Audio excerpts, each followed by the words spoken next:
In today's video, I'm going to teach you how to change Outlook theme. Whether you're using the classic desktop Outlook or the new Outlook and Outlook on the web, I'll walk you through how to refresh the look of your workspace and your messages so everything feels just right. If you're on the classic Outlook desktop app, start by opening the Options window. Click the File tab in the top left, then choose Options. In the window that appears, select the General tab. Here, under Personalize your copy of Microsoft Office, you'll find the Office theme drop-down. Pick the look you prefer, colorful for a modern accent that matches your Office apps, dark gray or black for a dimmer interface that's easier on the eyes in low light, or white for a bright, clean feel. This choice affects the overall Office interface, not just Outlook, and you'll see the change take effect right away.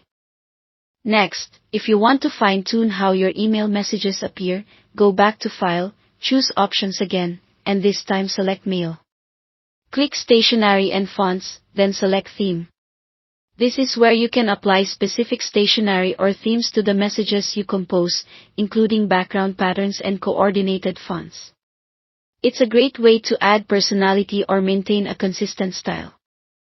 Just remember that stationery changes the appearance of the emails you send, while the Office theme changes the app's interface. If you work in a professional environment, consider a simple, high-contrast style for maximum readability. Now, if you're using the new Outlook or Outlook on the web, customization is just as straightforward. Click the Settings gear icon in the top right corner. Select General, then choose Appearance. Here you can switch between light, dark, or use system settings, which follows your device's theme automatically. You can also pick a colorful theme or a classic option if you want a familiar look. While you're here, adjust the reading pane to suit your workflow and, if you like, add specific background images for a more personalized look.